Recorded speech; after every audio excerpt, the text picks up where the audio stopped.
On today's episode of the Mesa Arts Center podcast, we speak with Daniel Bernard Roumain.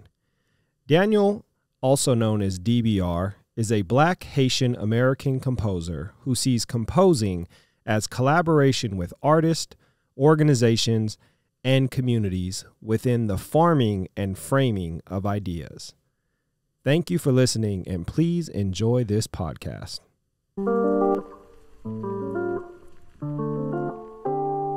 All right, we are live here with Mr. DBR. How's it going, my guy? It's going well. Yeah. Happy to be in your house. Yeah, you were pleasantly surprised by our podcast setup here. I'm still getting over it. Yeah. It's Christmas. It's Christmas? I mean, it feels good. It looks good. It smells good. It has that new podcast center smell.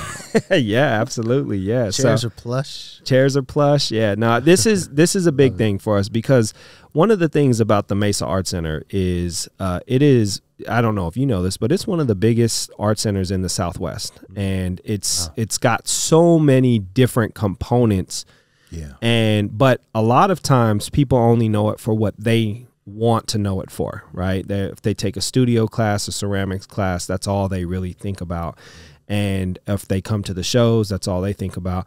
And so one of the things I wanted to do was like extend the conversation of what the Mesa Arts Center is and talk to the folks that come here and get to know a little bit about them so that we can, you know, grow the presence of the Art Center and use it for all that it's set up to be used for. So they are lucky to have you, brother. Yeah. Well, I am very, very honored to call this my job. And so now I get to dive a little bit deeper into the man, the myth, the legend, DBR. And you really are, right? I think you are what I call in the category of this generation of artists as like one of the pioneers of the next level of arts and culture and community. Oh, I really appreciate that. Yeah. I'm going to make sure my son hears that. He's 14. Okay. Definitely I'm not cool in his eyes. Oh, well, you never will be. That's the right? the dichotomy of kids. Well, I once was. Yeah. It was like 4. But no, I appreciate you saying that. I know exactly what you're getting at, and I feel that. I see that, you know, with the younger generation for sure. Yeah. Because you're more than just are you, let me ask this, are you classically trained?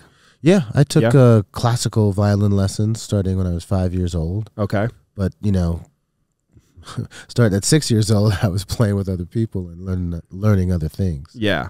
So, yeah. And but you're so much more than just a classically trained musician, right? You are creating culture and community and really kind of bridging it to me. And you're here because of a program called Classically Music Inside Out, right? Classical Music Inside Out. Yeah, that's the series. Yeah. And you have embodied that throughout the world, where you take what you do and you remix it in a lot of ways.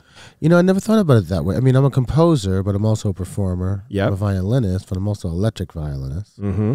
I'm an educator, but I do a lot of things in the community for sure. Yeah. And you know, I think like a lot of artists, I suppose of my generation and younger, we're doing a lot of things at once. Yeah. And I'm not relegated to a category. Okay. You know, so even as a composer, I'm doing things that are called voodoo violin concerto or redemption songs and stories based around the mythology and aesthetics of Bob Marley, which I'll be doing. I'll be doing this week. Or I'm creating works that are about home migration and our imaginary daughters. You know, for a community-based orchestra, or an opera with the great Anna Devere Smith. Yeah. Based around really looking at gun violence in Chicago. That was called The Walkers.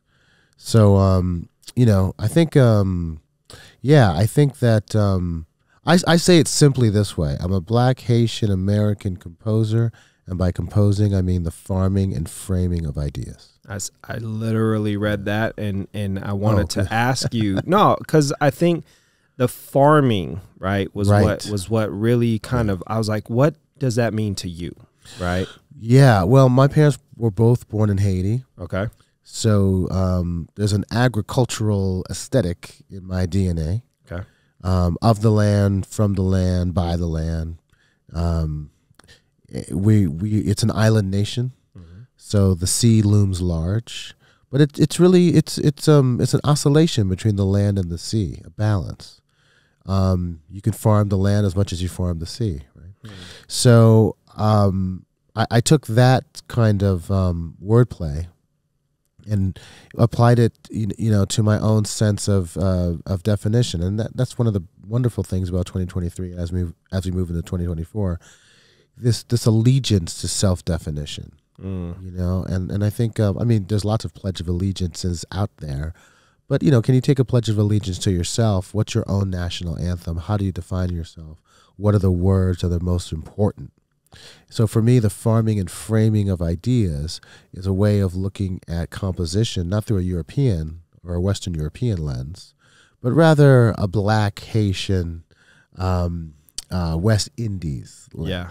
So farming and framing makes perfect sense depending on who you're speaking with. Yeah, that's amazing. It's so interesting when you think about definitions, right? Because what language, right? Language is very important. But language is so nuanced and so complex, especially as you kind of alluded to in this generation where we are remixing the definition of words. And so one of the exercises that I do with folks is when you look at your personal values, and let's just say, for example, my personal values are humor, love, and collaboration, right?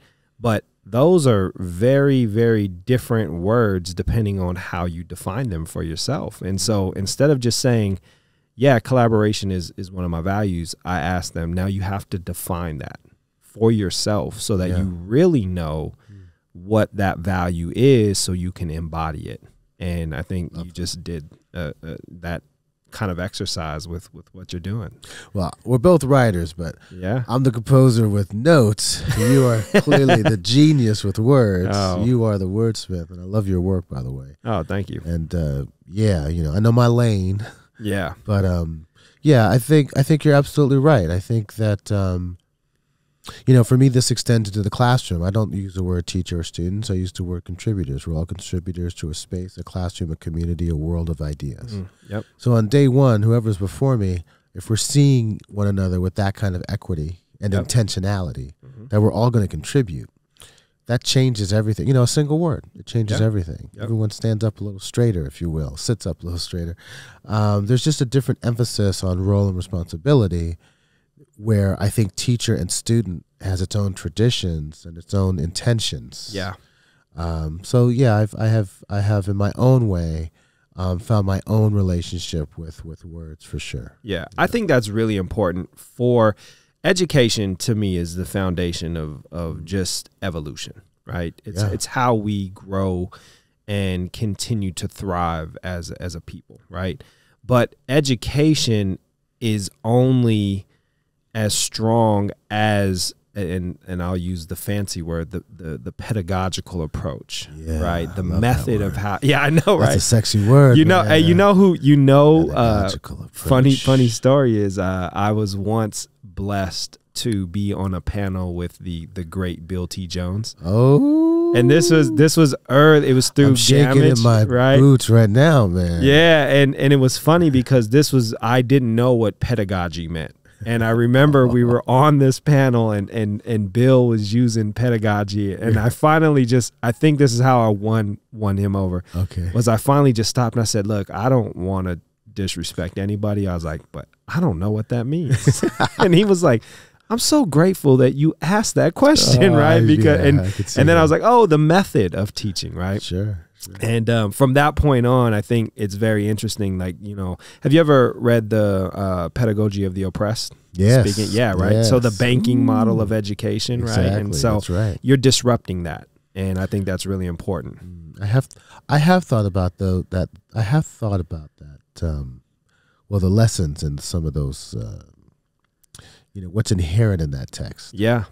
And especially as a Black boy, navigating through a public school system, then navigating through a private and public university system, then navigating still through the performing arts world. Mm-hmm. I do think that at its best, education is equitable and democratic and even uplifting, Mm-hmm. always aspirational at its best. Yeah. However, on the ground, or perhaps at its worst, it is oppressive. It is a means of control. Yeah. It's very exclusionary. Mm-hmm. You know, I know ASU's charter, full transparency here, I live in Tempe. Yeah. I love Mesa. I do. My heart's in Mesa. My home is in Tempe. And I teach. I'm a tenured professor at Arizona State University. That said, the mission, or the charter, if you will, for Arizona State University is really founded upon this notion of inclusivity. Mm-hmm. By definition, who we include, not who we exclude. If you think about, I don't know, Ivy League schools, Yeah. Really, Yep. we only have 3% people, a 3% enrollment rate or entrance rate or something like that. But it's interesting that you mentioned that particular book, because I think it's I think the impression it made on me was that it was my responsibility. Yeah. That ultimately my education, like my shadow, was up to me, and it was going to be as kind of large and omnipresent in my life, or it wasn't going to be. Yeah. And it's funny, you talked about Mark Bamuti Jones. Oh no, Yeah. you're talking about Bill T. Jones. Yeah. But when you do, I think about the triumvirate, if you will, of Bill and Mark Bamuti Joseph, and the work, and not myself, but the work the three of us have done together. We've done some things together, and Mark just today sent me a text. Let's see if I can find it. And I wanted to share it with you because I think it encapsulates. Oh yeah. So, we're all online. Mark's finding these things, farming these things. This is a quote from someone. I don't know who. It says, "I just heard someone say, unfortunately, some people were not put here to evolve. They are here to remind you what it looks like if you don't." Oh.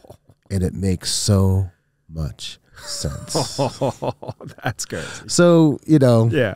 in this notion of pedagogy and education, and I suppose self-evolution, Yeah. self-fulfillment, aspirational thought and ambition, yeah, I think that the tragedy of the uneducated mind is the hard heart. Mm-hmm. I don't know, I can't remember who said that. But there are plenty of political leaders right now, right? The tragedy of the uneducated mind, leads to and feeds a hard heart. Yeah. There you go. Well, it's interesting because a hard heart, to me, I think a lot about the word empathy. It's a buzzword. We use it a lot.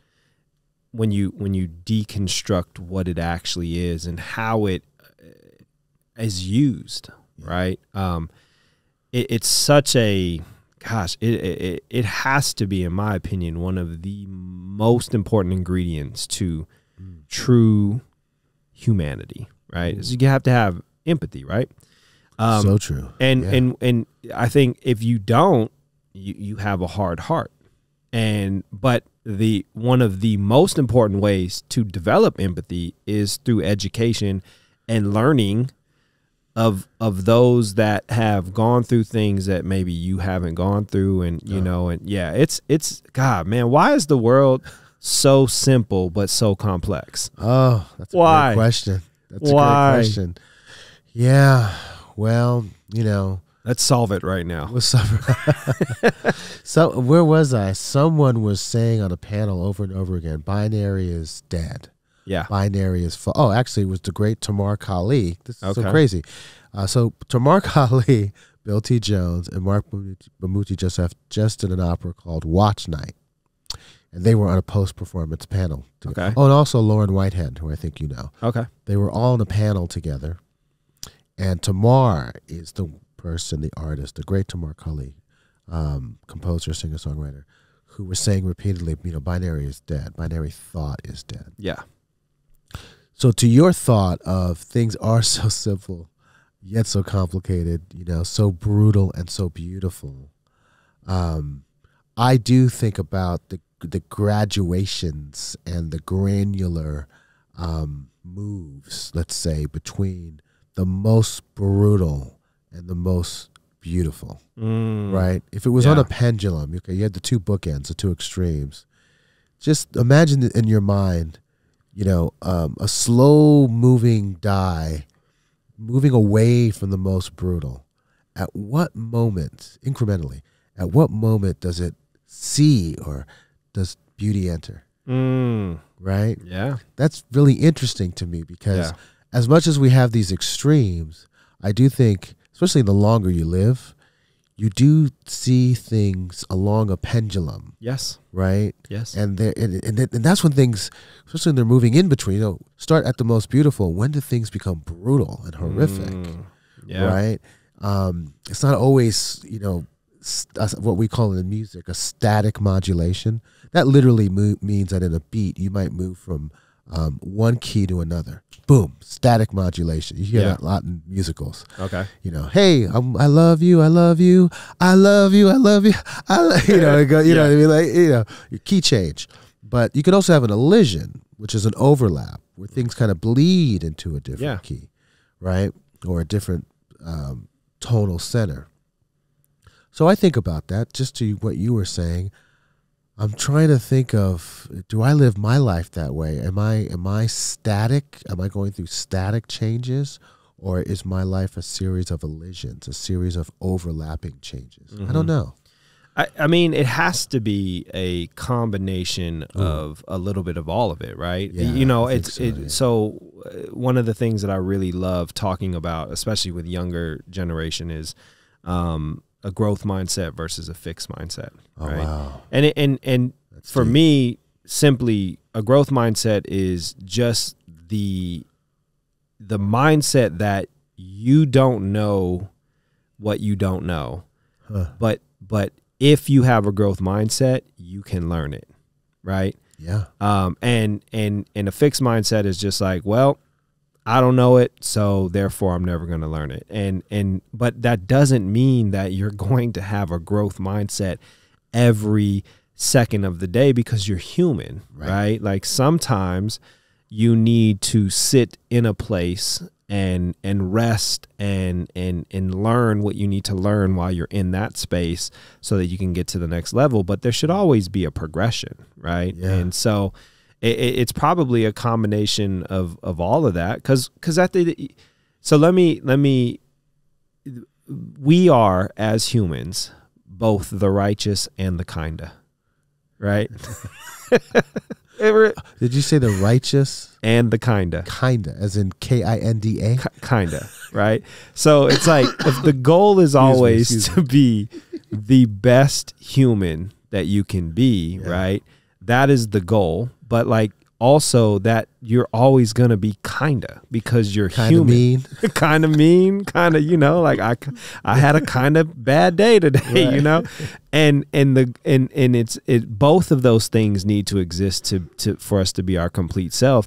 You learn from the kinda and you strive for the righteous. Oh, I love that. You know, and that to me is like where I'm at 43 years old. Like this is you're looking good, brother. Hey, thanks, man. Thanks. You know, you don't want to know how old I am. Yeah, well, I'll tell you what, you don't look a day past 43. You know, 43. Thank you. I appreciate it. Yeah, no, add 10 to that. Okay. Now let's move on. Yeah. So who is the young DBR? Like, and I'm talking like young, like 10 years old. What is DBR doing in the world?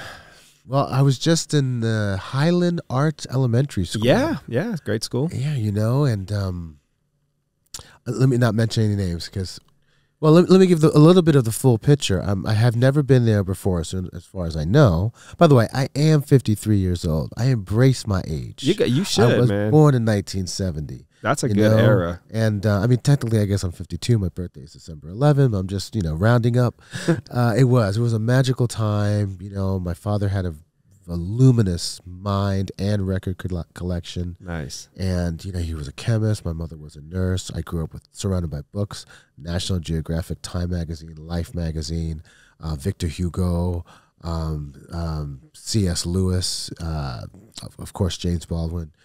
Zora Hurston. So, a very typical Haitian-American family surrounded by books and music, love, and knowledge.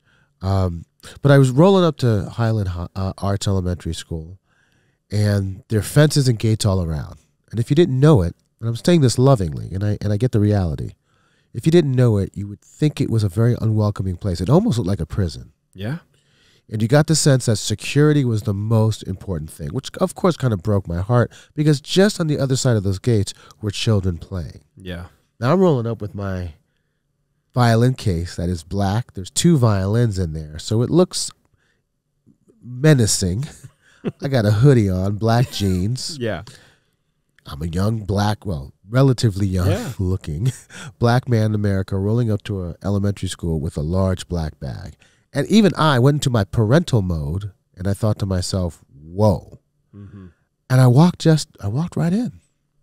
I walked right in and was met by a wonderful, staff and teachers and students, and Sarah, who works here at Mesa Arts Center, and everything changed. And I went into this auditorium with probably about 200 5th and 6th and 4th graders, I think. There were some younger ones too. And for an hour, we talked about music, and I played for them. We actually created a piece together. Oh, wow. And it was wonderful, and the sounds of them, it was wonderful, hearing someone who presumably is maybe 8 or 9 years old asking me the same question you're asking me. And I told them about when I was their age, when I was 8, 9, or 10 years old, playing a violin, looking at someone on stage talking to me the way I'm talking with them. Mm. So to answer your question, it's easy for me to answer that because just moments ago, I could return to that place, I think to be an artist, you are able to time travel and to shift and to modulate and to embody who you were, but just as importantly, who you might be. Yeah. Your aspirational self, the astral body, as my father would often talk about, other than the soul, is not bound by the body. It's not restricted by gravity. Mm-hmm. The astral body can move through a lucid dream well past the cosmos. Mm-hmm. My father would always talk about it. Wow. I know, right? So to answer your question, yes, there's memory.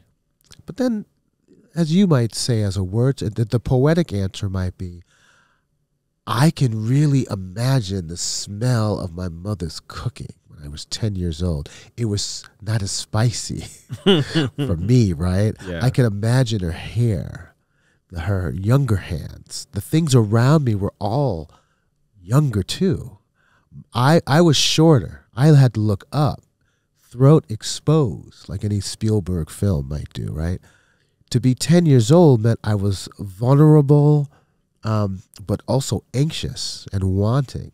I think my 10-year-old self had a big black afro and was I remember seeing a lot of books about hyperactivity in the garage. I love sugar. I mean, just pure spoonfuls of sugar, man, right? Yeah. And playing the violin and other instruments. And even at 10 years old, I was determined. I had a feeling I was going to be an artist. My parents supported it, but I had a determination. I remember being in 5th grade.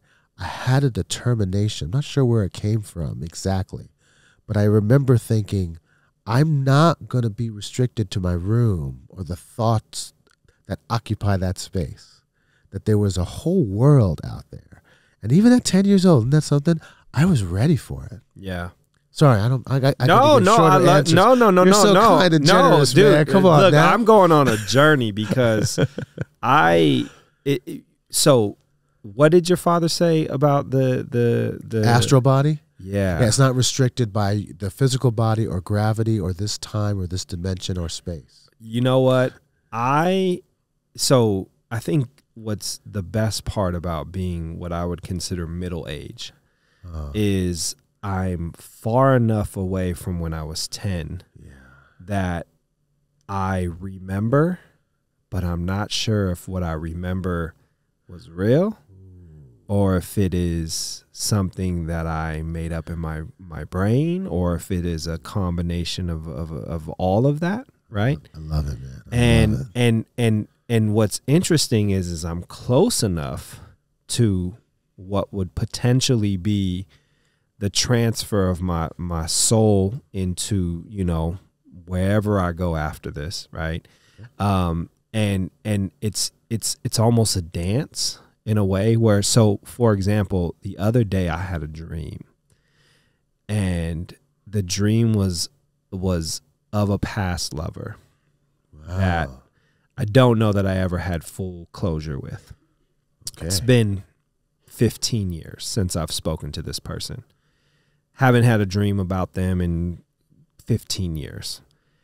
And I woke up and I was for certain that it was not a dream, that I was in another space. Wow. In the lucid dream where we had, because I've had dreams and I woke up and I was like, wow, that was a dream. This was, I was like, I wasn't sure that it was a dream. I was like, was I there? And did we need to meet in this space to close whatever chapter needed to be closed? Tripped me out. Wow. The whole day I was like, you know, what in the heck happened there? But also I was like, I want that again. I want that again with all of the people of my past, right. You know, because it felt so interesting. But I think as a creative, where I really came to peace with that experience was, that is to me where creativity lives, in between the real and the imagine. Yeah, right. Absolutely. Sorry, this is what you said triggered me, because I was like, "What the heck?" Yeah. Well, yeah, you know, past lives and how we occupy space. Yeah. These kind of liminal spaces, you know, between yourself and your race. Yeah. Between yourself and your ambition, between yourself and someone else's ambitions, or someone else. You know, these are all liminal spaces. I think about that too. You know, my father passed away on April 22nd, 2013 at 1:07 p.m. And, you know, I remember my sister calling me on the phone, and just before I answered it, I knew. I felt the absence of him. I got on a plane, and it was unusually bright and beautiful. You know, the clouds, the sun was just coming over the wing. I always sit by the window. There was a man next to me, not next to me, but one seat over, and he kind of moved over, and it was so unusual for him to do that. And he said, "Isn't that beautiful?" Looking out the window. And I didn't really know what to say. It's so unusual being on a plane, but I did turn to him. I said, "You know, I really appreciate you saying that." And he put his hand on my back, which was also extremely unusual, right? Yeah. He was a large white man. Put his hand on my back, and then he moved over again. And, you know, as we were disembarking, I remember thinking to myself, I need to actually keep an eye on this. Like, I want to see if he actually walks away or kind of dissipates. I don't know. I felt like he was maybe some sort of an angel. It sounds kind of so strange to say. And we disembarked on the plane, and I lost track of him, actually. He did kind of, I don't know. You know, it's not like he disappeared, but I did lose track of him. The point being is that when I went to sleep that night, I was talking with a dear friend of mine, Janet Wong, associate director of the Bill T. Jones company, who actually, wasn't for her, I would never have had a career. That's another long story. But I did call Janet. We're very, very close. And actually, when Janet got the call from her sister that her father had died, I happened to be with her in her home in New York. So I called Janet, crying, and I remember saying to Janet, for the first time I feel like a near orphan, that I'm going to go to bed tonight, first time in my life, and my father is not of this earth. I remember saying that repeatedly. And she just listened. I was in, I was somewhere doing something, you know, working. But, you know, to your point, I still have conversations with my father all the time. Yeah. You know, there's different ways to do it. Usually right before I fall asleep, I can hear, literally, I hear not his voice, because he even explained to me his voice isn't something I've ever really heard. Like his voice was manifest through his body. Yeah. Yep. But so even hearing his voice in my head, it's a little different. Yeah. You know? But I do share this sense of, for all of us, that our capacity to have a relationship with our artistic selves and closing that liminal space between what we have to do every day in our lives with our physical bodies and our internal selves. Someone said, what is the greatest evidence of a soul? Is it feeling guilty, or is it a creative act? Right? That's gonna mess me up. Man. That's gonna mess me up. Right? Because to feel guilty, well, wait, what is that about? Yeah. Right? What is the greatest evidence of a soul? Yeah. Is it to feel guilty or a creative act? Yeah.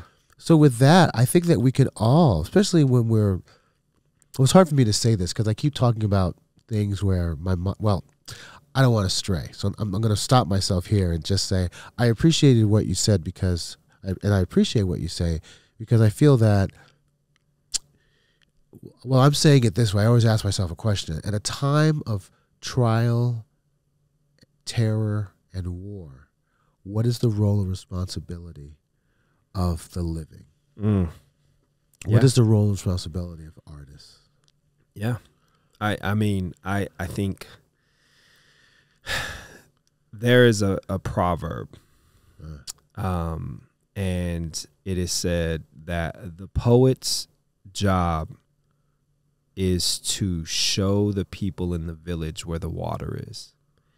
And when the people forget how to get to the water well, the poet guides them back. Wow. Right? And to me, got chills in that. Right? And it's interesting because as a poet is not just something that I am. It's to me, there's poetry in everything. Like poetry is to create. We are all poets, right? Yeah. One of my favorite lines from Nipsey Hussle is not I'm not a poet or a song, I'm a poem. Wow. Right? And I've always kind of tried to deconstruct, dang, what is he talking about? And to me, right, water is one of the most essentials outside of air that we need as humans to survive. And water is knowledge, water is love, water is all of these things. And it's not to get all poetic, right? But I think the theme of this podcast is that the binary is dead. Wow. Right? Yeah. You said it, right? And everything is in the pendulum of the gray. And the pendulum of the gray is the spirit. It is the cosmos. It is both the righteous and the kind. It is both the human and the soul. And the role of an artist in conflict is, in my opinion, to remind the people where the water well is. Wow. And it's love and it's compassion, and it is trying to make sense of the things that we have learned allow us to hang on to as much of the physical life as possible. Yeah. When I think about conflict and death and destruction, these are acts of really, to me, fear and anxiety of what happens when we are no longer here. So I would rather, not me, but in general, I would rather destroy someone else so that I may have a little longer on this earth, because I am deeply, deeply afraid of what happens beyond this. And, I think our job as artists is to remind people that we are more than just this physical body, that we are love, we are energy, we are compassion, and we have to remind them where the water well is. Yeah. And it's hard. Yeah. It's hard, right? Because sometimes you need more than just art. Yeah. So I don't know. This is a great. You know what? This is one of my favorite podcasts I've done because hey, I'm just listening. I'm listening to you, man. We're feeding off each other's energy. Yeah. So, legacy. Yeah. When you are all said and done, right? Hopefully not for a while. I appreciate that. I'm closer to something than you are, so by 10 years. Let's keep it track. There you go.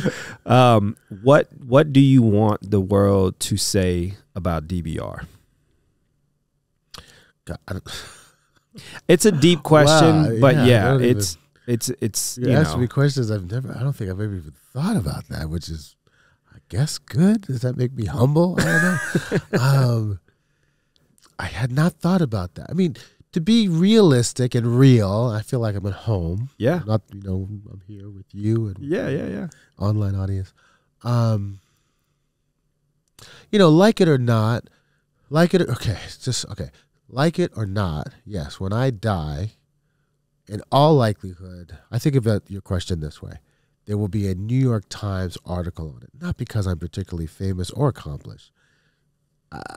It's just because I've done just enough that it will warrant closure. Let's say it that way. Yeah, I've done just enough. So, I'm in other words, no ego at all. Ego aside, and no ego at all. I'm just trying to think about what that will say. Who's going to write it? Yeah, that's important. And then what we'll say. So let's start with who will write it. Presumably, it will not be a person of color, which is that makes me a little sad. Yeah. That's just where we are in journalism, specifically at the New York Times. Okay. That aside, what will they say? Well, in all likelihood, that person won't know me. Oftentimes, these obituaries are done very quickly. They have to be. It's a quick turnaround. So presumably, they're going to look online for a lot of the research. And for all of us, I oftentimes have contributors come into a classroom and I say, okay, everyone take out your phone, Google search me. Please. If you haven't already, let's do it now. Sometimes I do it in front of them. Let's see what they're saying today. The Antichrist of classical music. Yes, that has happened. Okay, then I say, well, Google search yourself. That's the next step, right? There's a certain vulnerability even in doing that. So I suppose they'll find and discover the facts of my career, and then everything else will kind of maybe be left behind, Yeah. That's the hardest part because, the person who knows me best right now might be Zachary, my son. It might be one of my sisters, even though we don't really talk much anymore. That's a whole long story. It might be Rika Eno, my business partner I've known 25 years. Who probably really knows the truth of me. Somewhere in there is Mark. I've known Mark now 10, 11 years. Yeah. I met Bill. Here's what's scary. Bill is 72. I met Bill when he was 53. Wow. Right? So, to answer your question succinctly, if I had to, I would be fine with them saying the facts and the hard and soft facts of who I was.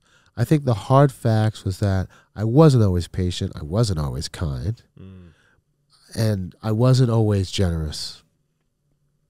And the soft part about that is because I wasn't always kind because I was trying to navigate through a performing arts world that wasn't really always kind to me. Yeah. I wasn't always generous because I have to really, like a lot of people, work hard for everything that I have and everything that I want to give away and leave to my son, by the way.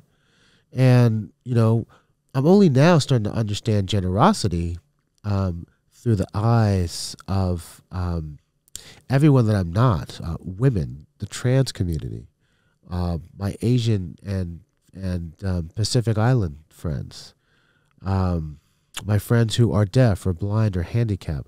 A young girl today, I can't remember, I won't say her name, but she was the only young girl at this elementary school in a wheelchair. And they kind of put her to the side.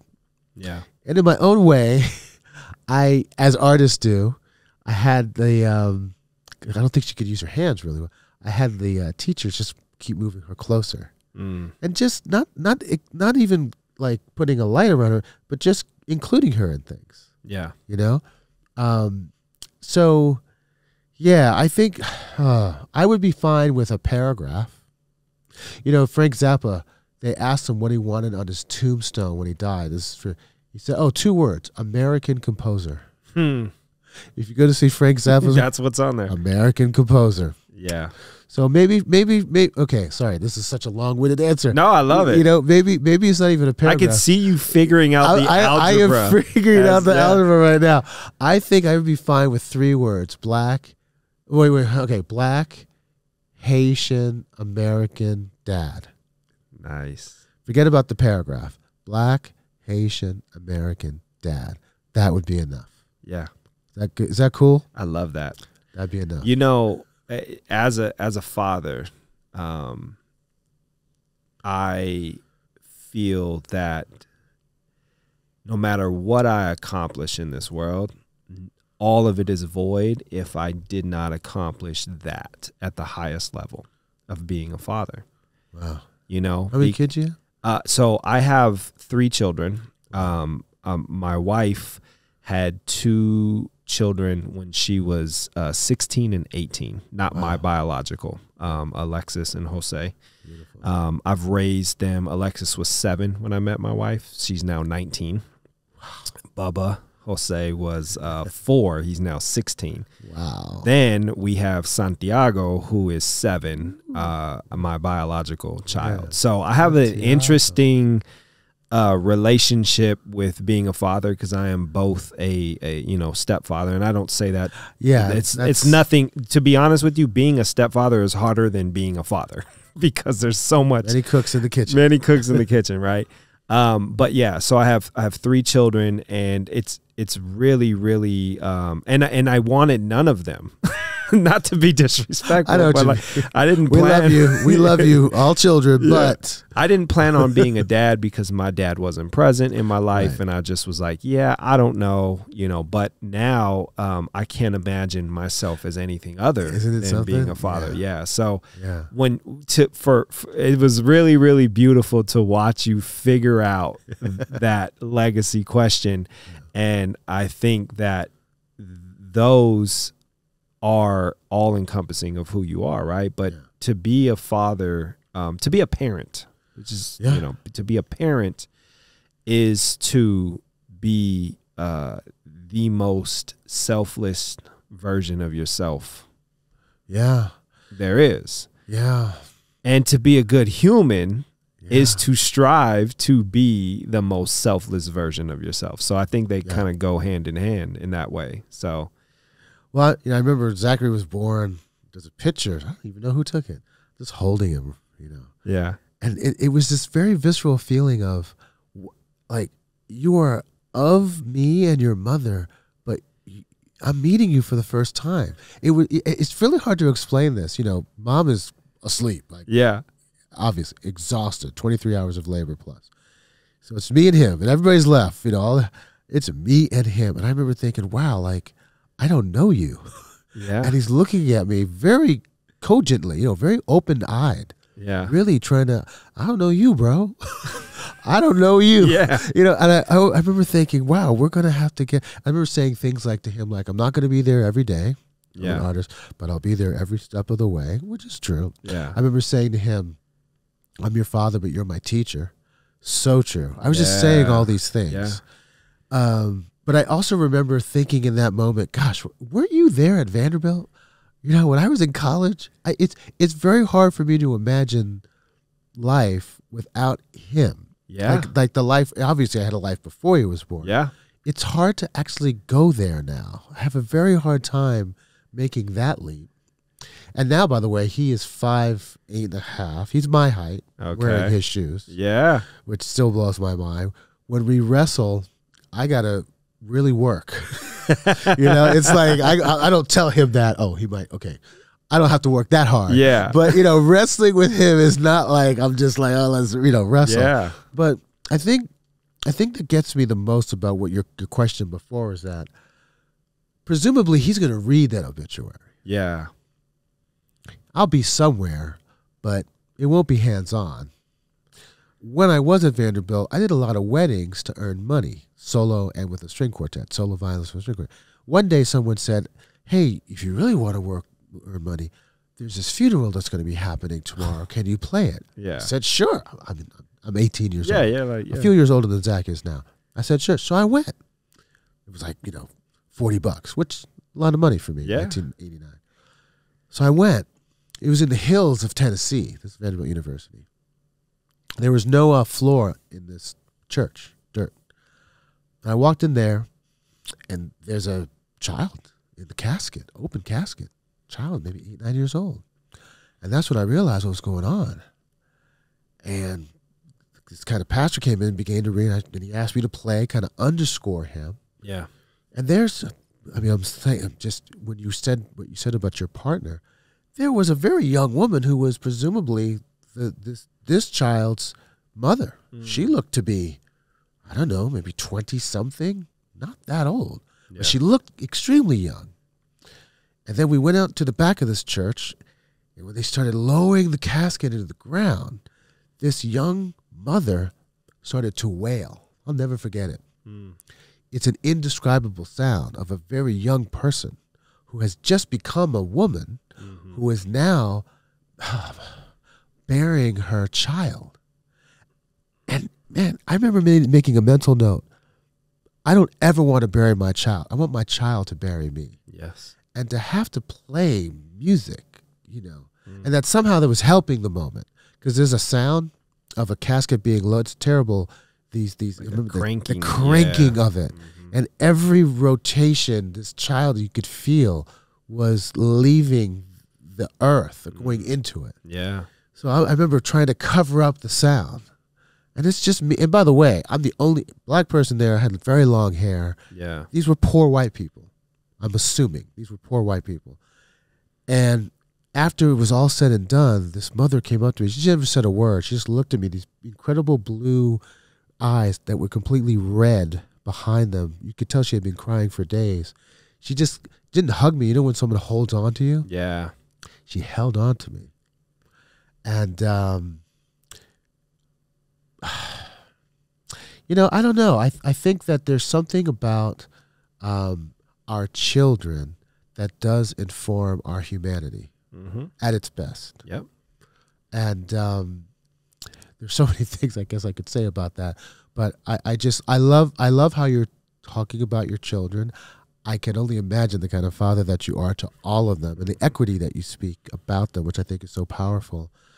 I was once in a relationship with a woman. She had a son, Tarek, and Zach and I and Tarek and Lisa, we were a family for years. Yeah. So I had, Tarek was my son. Yeah. And I always referred to him that way then and now. Tarek's a man now. He's 22 years old. But yeah, I think there is something about our children that I think they reveal us in all ways. Yeah. And hopefully make us a little more human. Zach has done that for me. I mean, I tell people all the time, look, if you're unsure about having children, don't do it, because it is the most work you're ever going to do if you strive to do it at a high level. And it's the most interesting conundrum of before I had a child. I couldn't imagine a life with a child, right? Because people say all the time, or I don't know if people say, or if I say this in my head, but it's an honest thing. It's like, man, if I didn't have kids, I would do so many things. Like my life would be so much money, right? So much money, right? For sure, money for sure. Tell you what, right? But also, it's like when you have them, you can't ever imagine not having them, right? Exactly. And so it's weird. It's like when you have them, you can't imagine not having them. So it's not even oh, if I didn't have Santiago, there's no existence of me without him. Right. Yeah. But yeah, it's a beautiful experience because it absolutely is a reflection of yourself as it pertains to like the goal of who you should aspire to be. I don't know if I said that correctly, but like my son, specifically Santiago, because he's still young enough where I engage with him a lot, reminds me every day, not by his words, but by his actions of all the things about myself that I need to continue to work on, right? Because he is responding to our interactions in the most authentic way because he's just 7, right? And I remind myself. So, for example, I'll tell you this. He had his first flag football game 2 weeks ago. How old is he? 7. Ooh. Yeah, he's an athlete. All my kids are very athletic. Yeah. My daughter plays college basketball. My son just got first team all region for his high school football, and Santiago is like thriving in that space. And but he was nervous. Yeah. He was nervous to play in his first football game, and we were getting him ready on Saturday morning, and I was frustrated because he was moving slower than I wanted him to move because we had to get there. And my wife was like, he's nervous. Right. And I was like, there's no reason to be nervous to play a game, right? Ooh. And she was like, it's okay. We get in this fight, right? It's okay for him to be nervous. I get upset and I'll be real honest. I went into a toxic, like, I'm not going. Ooh. His first football game, right? Right. And I sat on the couch. I got my coffee, and I let my wife finish getting him ready. And then I realized if I do not go to this game, I am going to damage myself, him, my relationship with my wife, you know. And so I had to swallow my pride and my ego and just constantly go, you know. Yeah. But what I learned from that is like that it is okay to do that, especially as a man who, you know, in the world, a lot of times you're perceived as strong as you are tough and, you know, as strong as your ego is. Yeah. And to swallow that ego and to swallow that pride and to say, you know what, I made a mistake. Yeah. I'm going to go. Wow. It was so humbling, right? Yeah. And my son doesn't even know. He's just like, all right, cool. My dad's here. I'm not nervous because it was fun.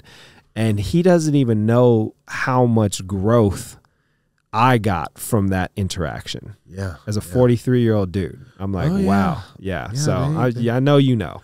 Oh, I got so many stories like that. So many. I've gotten really good at reversal and reevaluation, repair, and apology. Yeah, apology is important. Acknowledgement and apology. Yeah. You know, we were at my son's a big athlete too. We were at his baseball game. He's probably 10. I was really cold, and his mother had a pink hoodie. So I just put it on. I was so cold. And he won the game. So now I'm walking towards him, and one of his teammates whispers to him. I didn't know what he whispered to him, but I saw him whispering to him. And they both were kind of laughing at me. Uh-huh. It sounds so silly now to say this, right? And so in the car, we're driving home, the three of us with Mom, and Zachary's, oh, hey, my friend, you know, Jimmy, whatever, when you were walking towards us, he said, is that your mom? And we started laughing at you because you had the pink hoodie on. And for a second there, you know, he thought that you were my mom. Yeah. And I don't know, you know, it's just a trigger. I don't know what got triggered in me. But then I went into this whole like, that is just, you know, I was at your 2 games in the cold, sitting out there. So I put on your mom's hoodie, and then I'm coming over to congrat, and all you're gonna do is laugh at me. You know how many out? You know what I could have been doing? Like I went into this whole world. Yeah. And then I thought, then I ended with the zinger. I thought we were on the same team, Zach. I thought we were on the same team, right? Like, and I'm so proud of myself for that line. Yeah. And then Zach started to cry. Oh no. Oh, I know. Because he, you know, it's so emotional. There's nothing to do with it. He started to cry, and then, you know, Jill, of course, Jill's his mother. Jill's like, see, that's all she's like, see what you did. Yeah. And I remember, you know, the next 30 minutes in that car, I apologized, and I just, you know, brought my tone down Yeah. and all those things. So yeah, million stories like that where it's like, wow, you know, you forget where you are with them, Yeah. or who you are even, because they've pushed your emotional buttons. Well, it's the balance. I think full circle moment, right? So if I had to kind of bring everything to a close, I think some of the things that you said in this podcast that were really, really monumental, right, is that the binary is dead, right? And I couldn't agree more. I think I don't know that the binary ever existed, really. I think we create a binary to make sense of the things that what life is always the gray. Yeah. Because none of it really makes sense to me, right? Like if you really think about everything, even the fact that like we are sitting in a podcast booth. Yeah. We are grounded by gravity. We are in a building. But we are floating on a rock in a universe that extends beyond what we can ever imagine. That makes no sense to me. Like there is nothing but gray in that, right? But the binary is dead. And I think that you said something also is in the time of war and conflict, what is the role of the artist? Right. And I think that's a big part of what I know of your work is like you, and war and conflict is not always what is happening in like great global, like there are micro wars happening in communities every day. And you go into those communities and you enrich them in a lot of ways as an artist.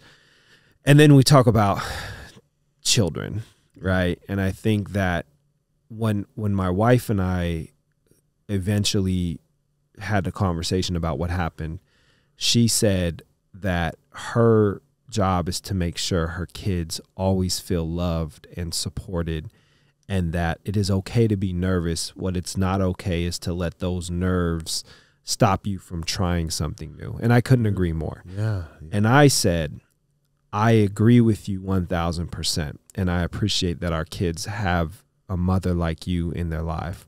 And I too also want them to feel safe and that they can express their feelings. But I also have to live with the reality that when they leave this house, the world does not care about your feelings. Yeah. And that's, if that isn't the pendulum of what it is to be a human, right? And so I think that finding the balance between making sure that my child feels safe and loved, but also preparing them to go out into a world that will not do the same, is the role of the artist in the time of conflict. It is to, you know, like it's like kind of like a poetic like bringing. It's like our jobs is to both love and create safety while also preparing for the fact that that doesn't really exist unless we all agree, which throughout the course of history, nobody has ever always agreed on love and prosperity for all. So yo, this has been great. Yeah. Hey, thank you for having me. Dude, thank you, man. I want to come back. Hey, you are always invited to come back. Cup of coffee. Yeah. And you know what's interesting is you live here. So yeah, I'm 15 minutes down the street. It's just crazy. So here's an open invitation is when you feel that there is a conversation that needs to be had, right? Deal. This is always open to you. And also if you feel that there is a conversation that needs a third voice or a fourth voice, also let me know and we can make it happen. So, because I really do believe what you are doing in this world, like you are a legend, right? And that's cool that you don't think that, but you are. Definitely don't think you are. I appreciate it. And I appreciate you, and I appreciate that. Your legendary status brings really good conversations. So thank you very much. You've given me a lot to think about. All right. Well, here. Well, I'm gonna end this in the coolest way that I know how, and that is with our outro music. DBR, it's been real.